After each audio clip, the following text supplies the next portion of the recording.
Boa noite a todos. Um feliz ano novo para todos nós. Que este ano seja um ano ainda melhor do que aqueles que já se passaram. Estamos fazendo esta palestra hoje em substituição a Simone. E queremos pedir que permita Jesus, nosso mestre, possam os obreiros espirituais da nossa casa envolver a todos os presentes e a mim, especialmente, para que eu possa vos falar do seu Evangelho.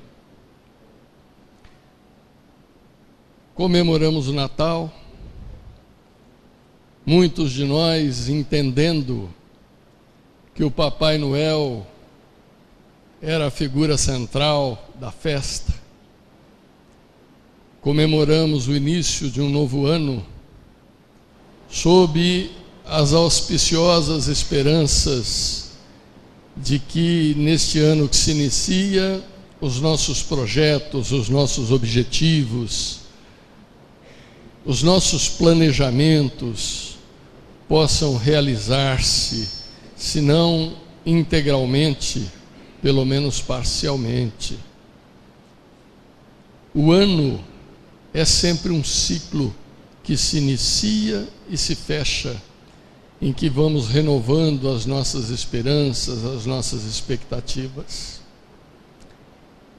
Mas o que é interessante nestas buscas que todos nós estabelecemos, nesses objetivos, é que tenho a impressão de que, para a grande maioria, são expectativas completamente desvinculadas dos compromissos espirituais que deveriam marcar prioritariamente a nossa caminhada terrena.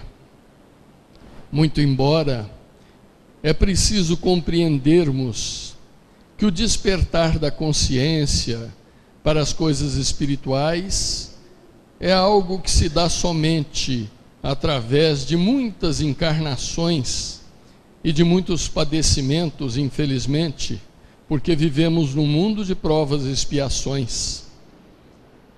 E Jesus, o governador espiritual do orbe terrestre, a criatura mais divina que já visitou a terra, nos trouxe a sua boa nova, nos trouxe o seu Evangelho, para que pudéssemos dele nos servirmos, para conduzir as nossas vidas prioritariamente pelas coisas do Espírito, porque no Evangelho de Jesus nada existe que se possa afirmar que ali existe uma recomendação do Mestre para que nós nos vinculemos às coisas da terra.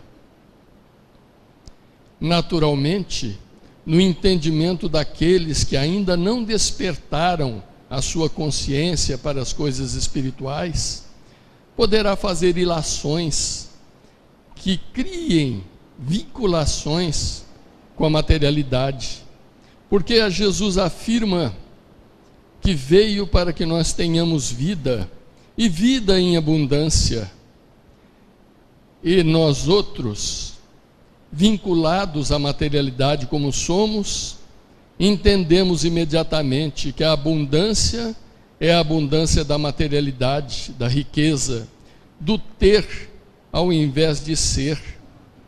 Porque ser é algo que requer de nós muita disciplina, muita abnegação, muita renúncia e muitas vezes até mesmo o sofrer das criaturas que compreendem muito mais a Deus do que aos homens. Portanto, é importante que nós façamos um esforço sempre crescente no sentido de nos espiritualizarmos, lembrando a recomendação de Jesus a nos dizer: sede vós perfeitos como perfeito é o Pai. Pode parecer uma absurdidade esse dito de Jesus, porque Deus, nosso Pai, é a perfeição suprema em manifestação, uma perfeição tão sublime que não conseguimos alcançar, por mais inteligentes e intelectualizados que sejamos. Mas Jesus nos convida a sermos perfeitos como perfeito é o Pai. Ou seja, se Jesus nos afirma, a perfeição nos é factível, nos é possível. Muitos de nós deparam-se com Jesus e detêm-se apenas na sua história. Aquela história que muitos de nós ouviu por conta do Natal, e muitos de nós ainda permanece ouvindo e dando importância suprema e não relativa. A história de Jesus é uma manifestação sublime de todas as histórias que possam ser contadas. É uma história diferente. É a história de um carpinteiro viúvo de Débora, pai de 5 filhos, que bate às portas do templo de Jerusalém, onde ali havia uma organização que cuidava das órfãs. E estas órfãs ali viviam cuidando das coisas do templo, participando do coral, entoando cantos de Davi. E ali José bate para solicitar uma nova companheira. Maria contava à época com 17 anos. E como era costume, por sorteio, Maria é sorteada para ser esposa de José.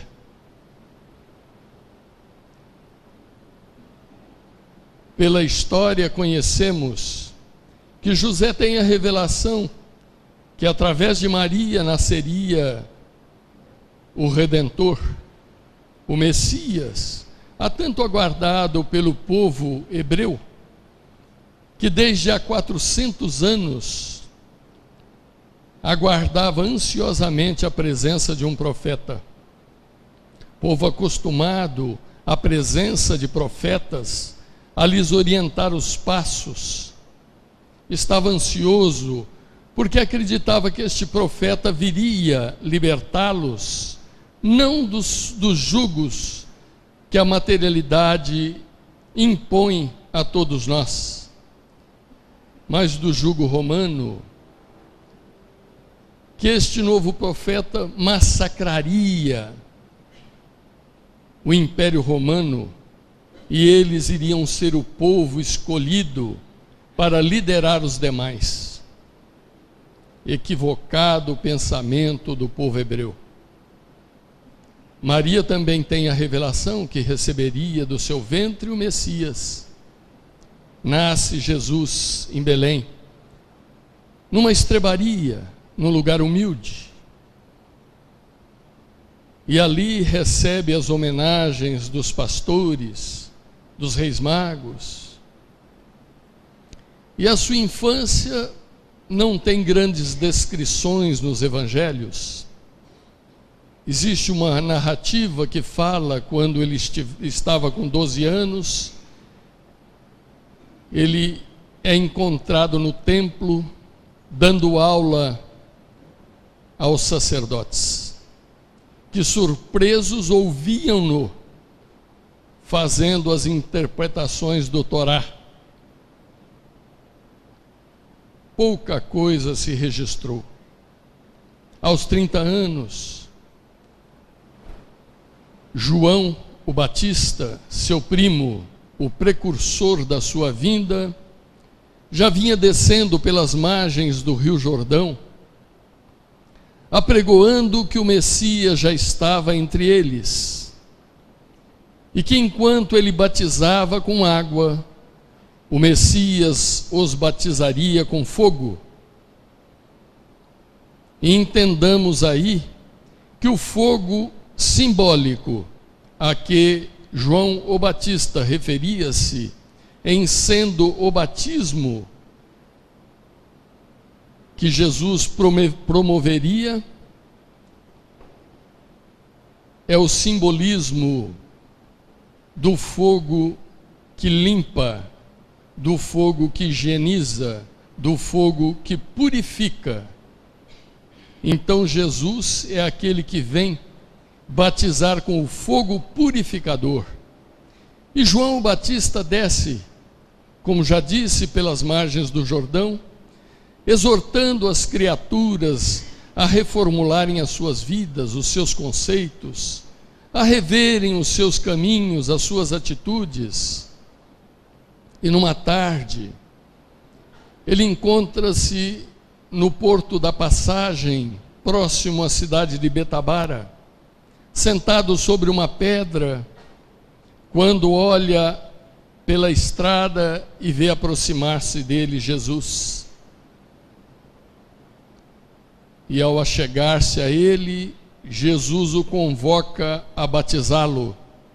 João reluta, mas Jesus o inquire a fazê-lo, posto que o batismo estava predito nas escrituras proféticas do povo de Israel. Precisava cumprir-se o que ali estava. E João então batiza Jesus, para que se cumprissem as escrituras, e conta o Evangelho, que naquele momento uma luz em forma de pomba manifesta-se sobre Jesus e uma voz ecoa por todo o ambiente, dizendo: este é meu filho amado, em quem me comprazo. Este é o início da tarefa messiânica de Jesus. Após esta passagem, Jesus recolhe-se ao deserto, aonde faz um jejum de 40 dias e 40 noites, após o que, narra também o Evangelho, Jesus é tentado por Satã. E é importante que se diga, conforme nos fala Carlos Torres Pastorino e outros autores, que na palavra hebraica demônio, Satã, quer dizer adversário, e não o demônio como comumente entendemos. Então Jesus é tentado por Satã, pelo demônio.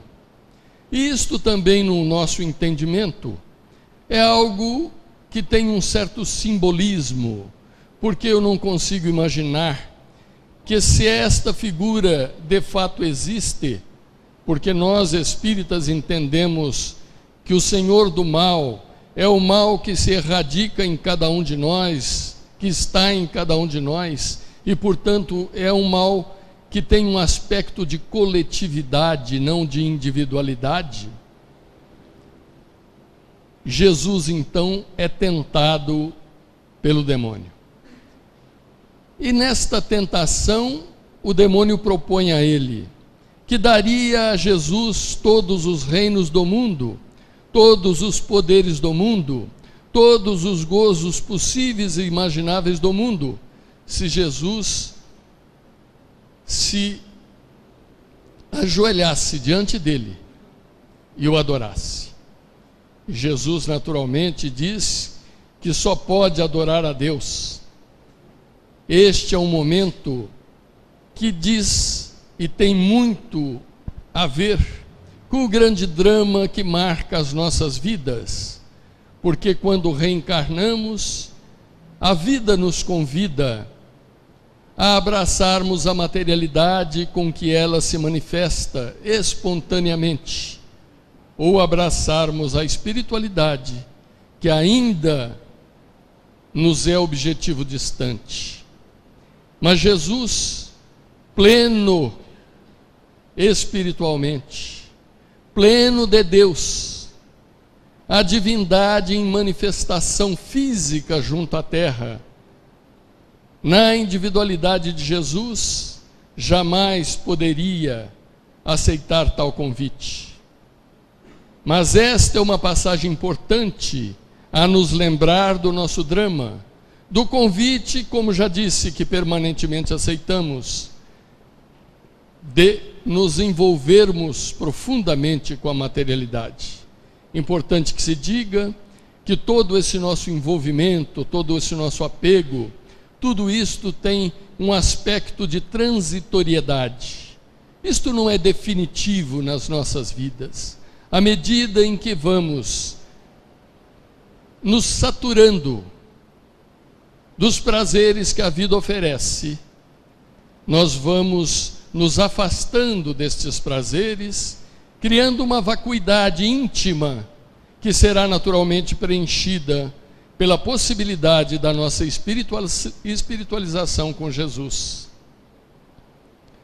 Jesus segue o seu caminho, nos trazendo orientações maravilhosas, nos falando da importância de viver com amor, com perdão, com compreensão, com entendimento, com aceitação, coisa que ainda temos grandes dificuldades. Fala-nos o Mestre. Permitam-me ler para ser fiel ao Evangelho. Ouvistes o que foi dito: amarás o teu próximo e odiarás o teu inimigo. Eu, porém, vos digo: amai os vossos inimigos, fazei o bem aos que vos odeiam, ou abençoai os que vos amaldiçoam, orai pelos que vos perseguem e caluniam, para que vos torneis filhos de vosso Pai que está nos céus, porque Ele faz nascer o seu sol sobre os maus e sobre os bons, e faz chover sobre os justos e os injustos. Eis aí um convite de Jesus, tão necessário em nossas vidas: amar aos nossos inimigos. Feliz daquele que não os tem. Mas se eu não tenho o inimigo, pela minha determinação de tê-lo, posso ter criado algum desafeto que não me queira bem, e quando não, posso ter os desafetos do passado manifestados espiritualmente em torno de nós, nos acicatando permanentemente, nos tentando no sentido da derrota, no sentido da nossa prevaricação. Eis o que ocorre conosco permanentemente, muito embora não devemos nos apoiar neste fato para fugirmos à responsabilidade que todos temos perante a vida. Porque se temos livre-arbítrio, é para que o exerçamos com responsabilidade e não nos subjuguemos às intuições infelizes que muitas vezes decorrem por conta desses inimigos do passado. Portanto, é preciso que tenhamos o coração predisposto ao perdão, para que, perdoando, possamos exercer o amor nos seus aspectos mais sublimes. E quando Jesus diz: para que vos torneis filhos de vosso Pai, vale aqui um lembrete também de Carlos Torres Pastorino, na sua obra Sabedoria do Evangelho, em que ele nos diz que, na língua hebraica, o filho da luz é o iluminado, o filho de Deus é o divino. Então Jesus nos recomenda vivenciarmos o perdão, o amor pelo próximo, por pior que o nosso próximo nos pareça, para que sejamos divinizados, para que possamos nos purificarmos espiritualmente. eis aí um grande desafio que permanece ecoando há 2000 anos aos nossos ouvidos, ouvidos que muitas vezes têm se manifestado moucos. E Jesus, nos conhecendo tão bem desde há 2000 anos, cita no seu Evangelho que precisamos ter ouvidos de ouvir e olhos de ver. E este é também um desafio. Continua o mestre nessa passagem do Evangelho: porque se amais somente aqueles que vos amam, qual o vosso merecimento e que recompensa tereis? Até mesmo os pecadores amam os que os amam. Não fazem assim também os publicanos? Os coletores de impostos, os publicanos. Se fizerdes o bem aos que vos fazem o bem, qual o vosso merecimento?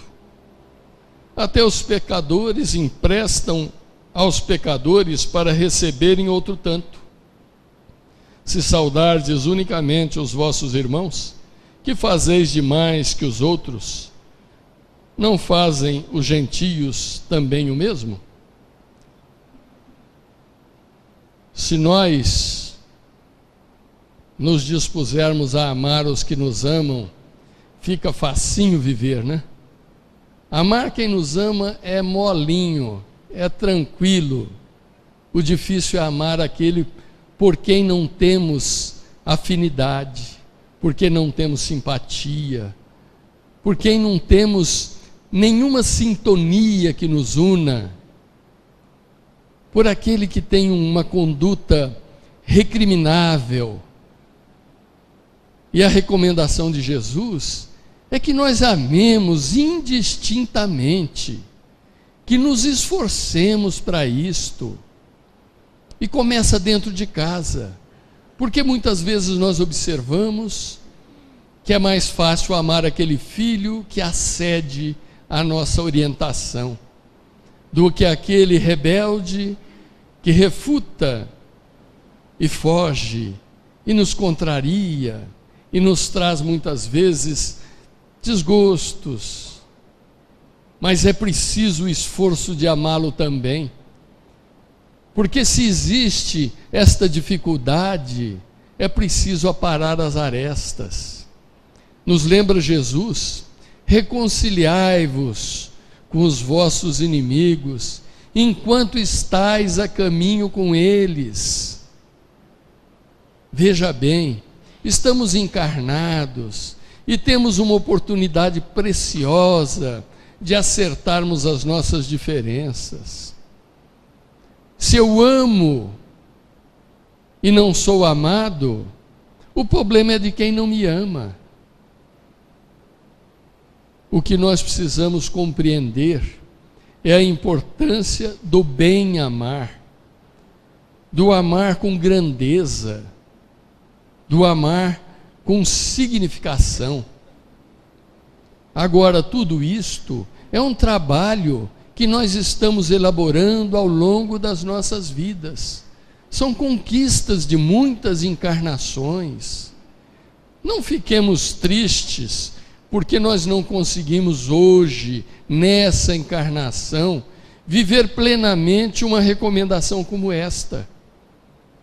É difícil, mas precisamos ter um empenho, porque quando existe empenho, nós vamos nos superando. Ninguém dá do que não tem. Então procuremos dar daquilo que nos é possível dar. Vamos acrescentar alguma coisa a mais nessa nossa existência atual, que ao deixarmos o nosso corpo físico, no encerramento dessa jornada, nós retornemos ao plano espiritual e tenhamos a satisfação de ser recebidos pelos nossos irmãos que lá nos aguardam, e eles possam nos dizer: parabéns, você se superou. E não que tenhamos que ouvir: fulano, que dificuldade, Você falhou mais uma vez. Isso nos ocorre muitas vezes. Então precisamos fazer esse esforço que o Cristo nos convida a fazer, para que nós possamos amar cada vez mais. Nós vivemos num mundo, numa atualidade maravilhosa. Tem gente que acha que não, mas vivemos. Se nós observarmos com carinho a humanidade de hoje em relação à humanidade de 100 anos atrás, não precisamos ir muito longe. Hoje nós temos organizações que cuidam dos animais, a exemplo desta lista que aqui está passando, né? Esse abaixo-assinado. Esta organização tem mais de 20 anos, uma organização que protege os animais.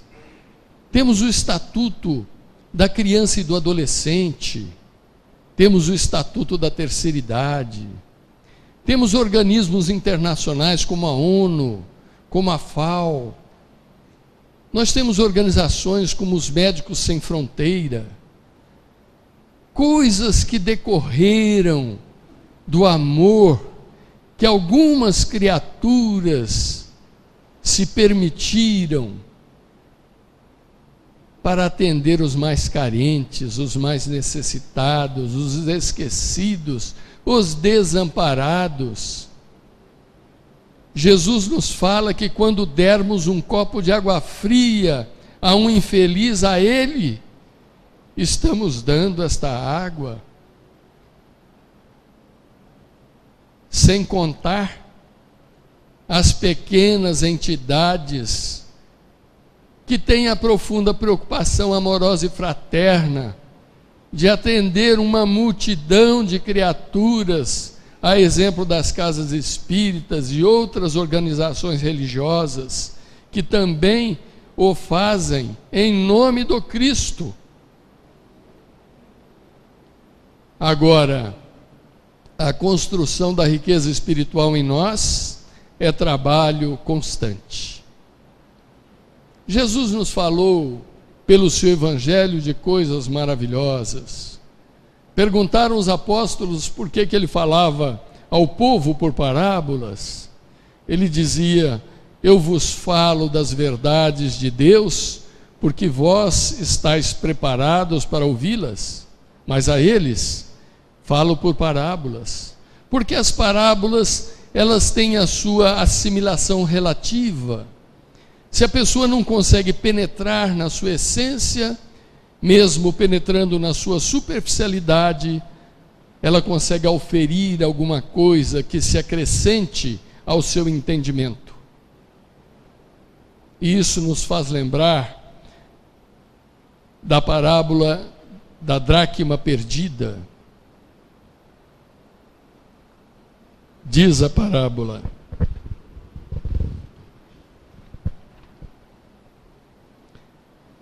a parábola da dracma perdida foi registrada por Lucas, capítulo 15, versículos 8, 9 e 10.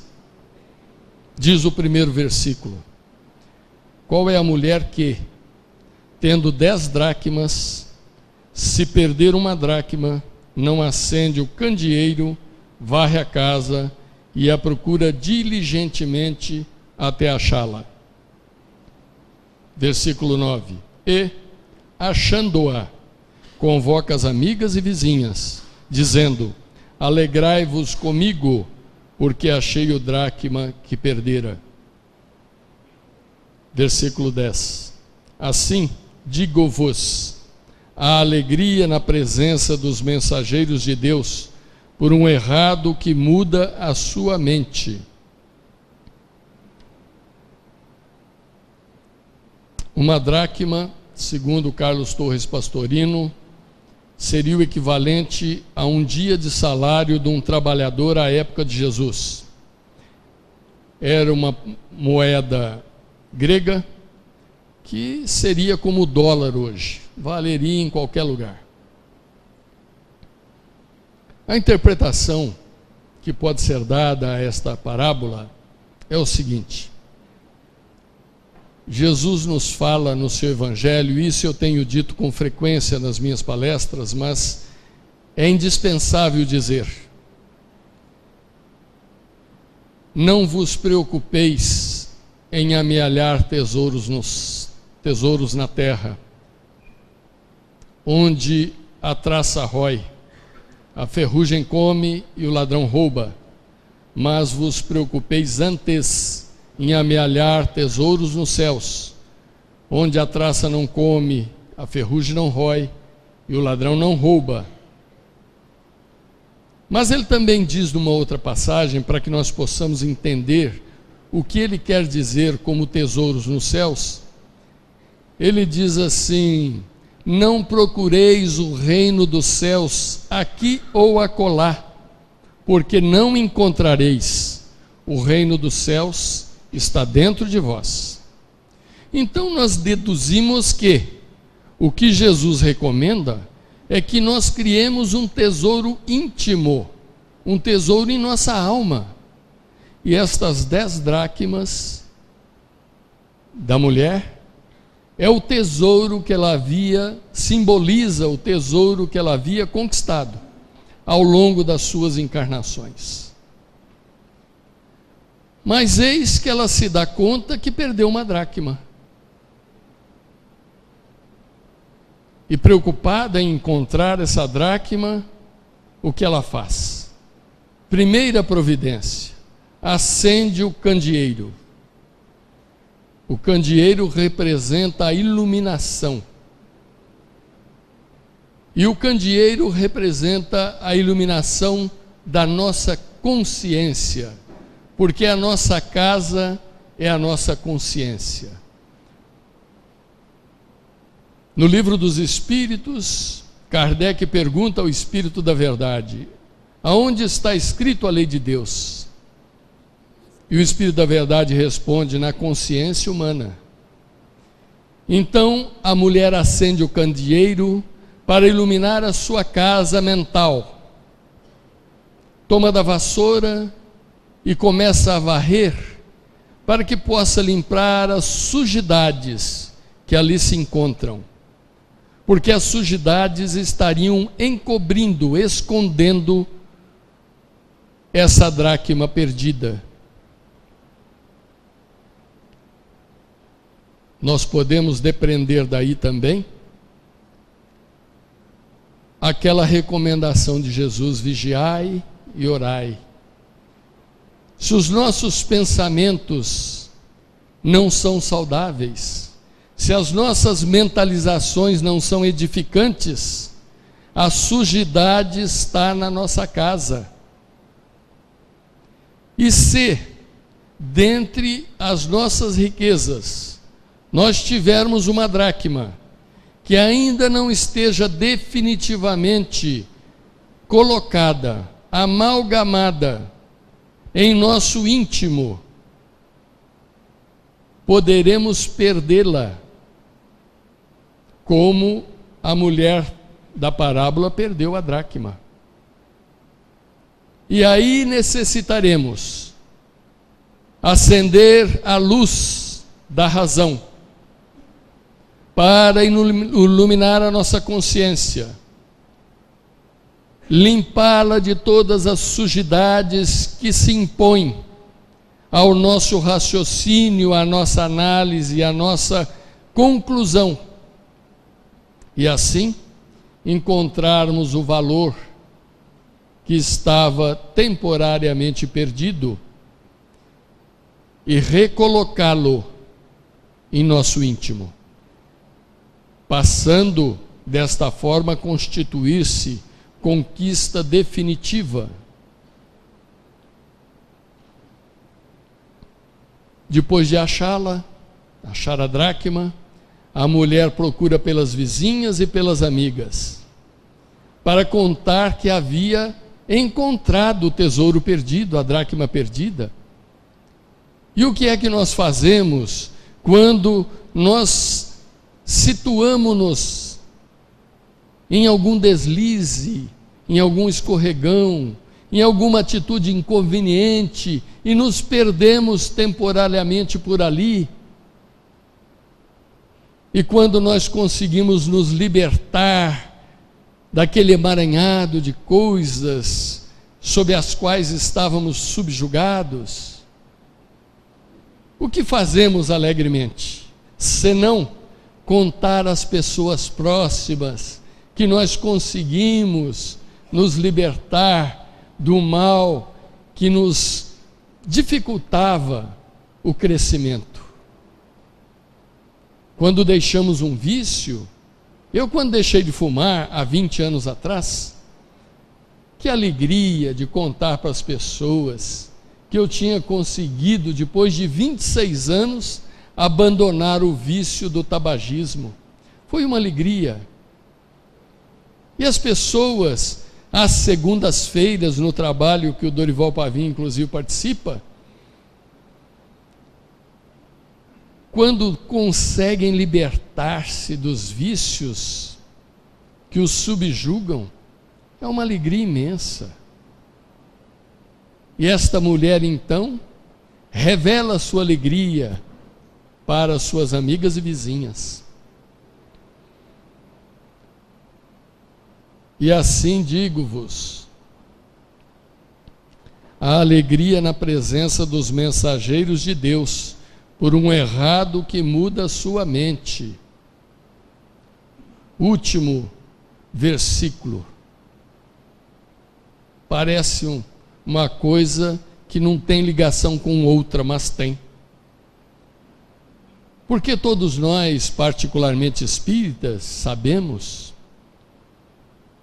que a mão de Deus junto a nós, nos conduzindo, nos amparando, nos assistindo, manifesta-se através da espiritualidade benfeitora, através dos nossos espíritos protetores. E quando nós reconquistamos um valor ético, moral, perdido, a espiritualidade que nos acompanha exulta de alegria, alegra-se por nós, porque veem que os seus tutelados estão se reconduzindo ao caminho ideal. E esta é a tarefa da espiritualidade, dos amigos que nos acompanham, que naturalmente se alegram-se com as nossas vitórias e as nossas conquistas, no sentido do crescimento espiritual, entristecem-se quando nós nos desviamos, quando nós nos deixamos convencer pelas coisas que não são saudáveis. Então, meus irmãos, esse nosso esforço deve ser um esforço permanente. Devemos buscar o entendimento do Evangelho diariamente. Não é apenas na terça-feira, quando aqui estamos, ou aos domingos, quando aqui estamos reunidos para ouvir o orador falar do Evangelho, falar de Jesus, falar das coisas que nos são saudáveis e edificantes. Devemos procurar o hábito da leitura do Evangelho. Abrir uma página que seja, gastarmos ali 5 minutos do nosso tempo pela manhã, predispomos o nosso cérebro nesta primeira mensagem saudável e enriquecedora, predispomos o nosso cérebro a pensar com base naquilo com que iniciamos o dia. Vocês já se deram conta, por exemplo, o que é muito corriqueiro, quando a gente sai para o trabalho, liga o rádio do carro, aí toca lá uma musiquinha. Aquela musiquinha muitas vezes fica na nossa cabeça o dia inteiro. Vocês já observaram que isso acontece? Se nós alimentarmos a nossa cabeça logo pela manhã com algo positivo, maravilha, nós vamos ser intuídos a pensar o bem. Jesus é uma criatura maravilhosa, por quem tenho profunda admiração, apesar da precariedade da minha alma devedora. E quando leio o Evangelho, me sinto profundamente pleno das necessidades de que carecemos.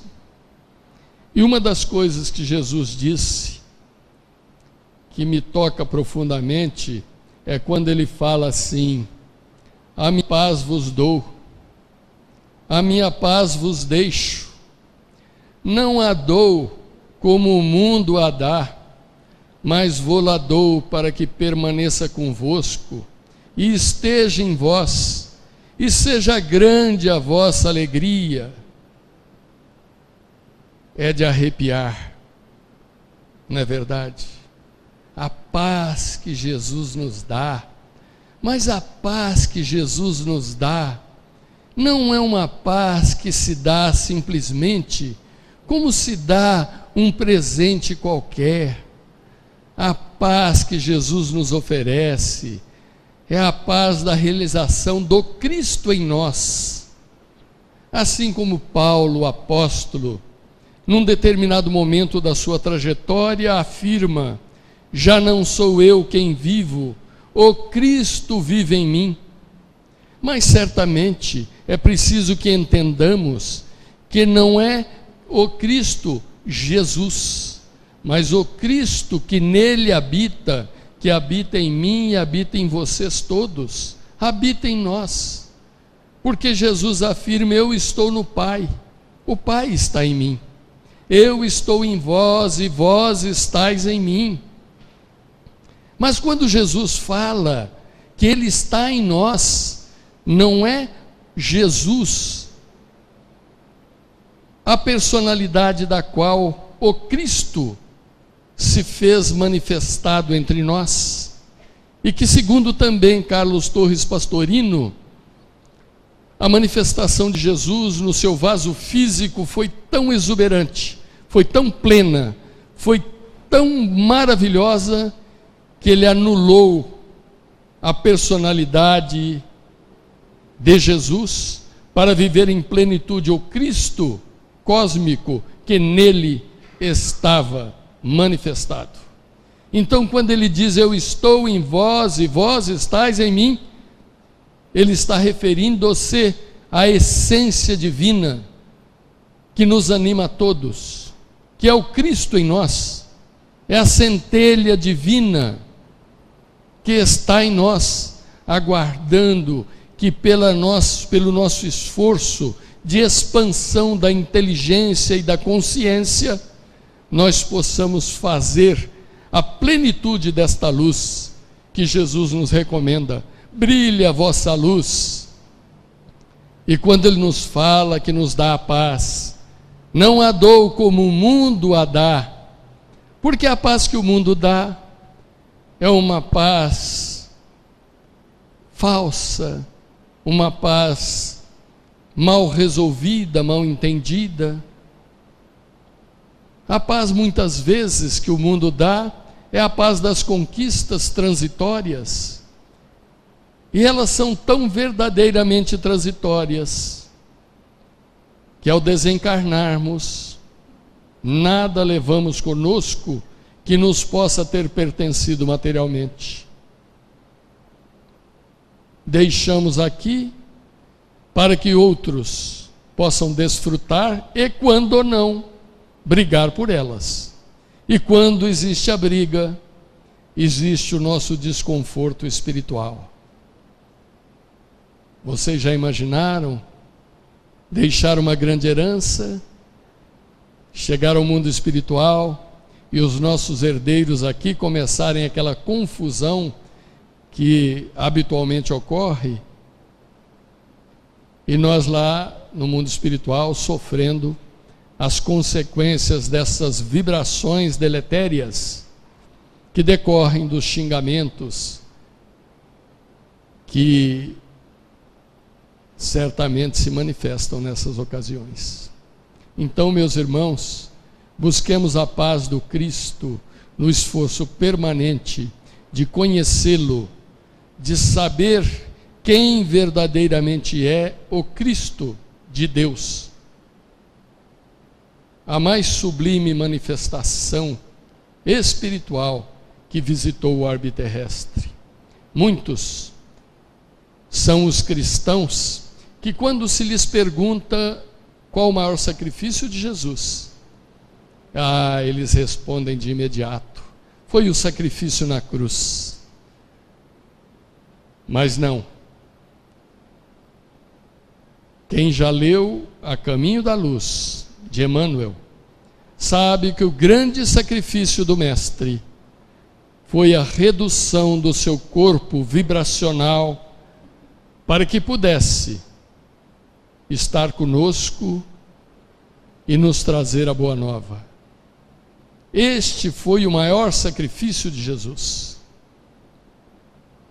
Morrer na cruz foi um detalhe da nossa maldade, e não o sacrifício verdadeiro do Mestre.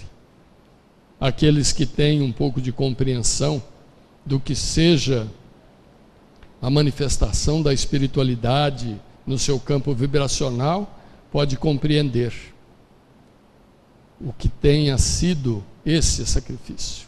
Portanto, meus irmãos, que Jesus, neste ano que se inicia, possa estar em nossos corações, em nossas atitudes, em nossas lembranças, e que possamos fazer aquele esforço que Ele aguarda de todos nós, para implantarmos o reino do amor definitivamente em nossos corações.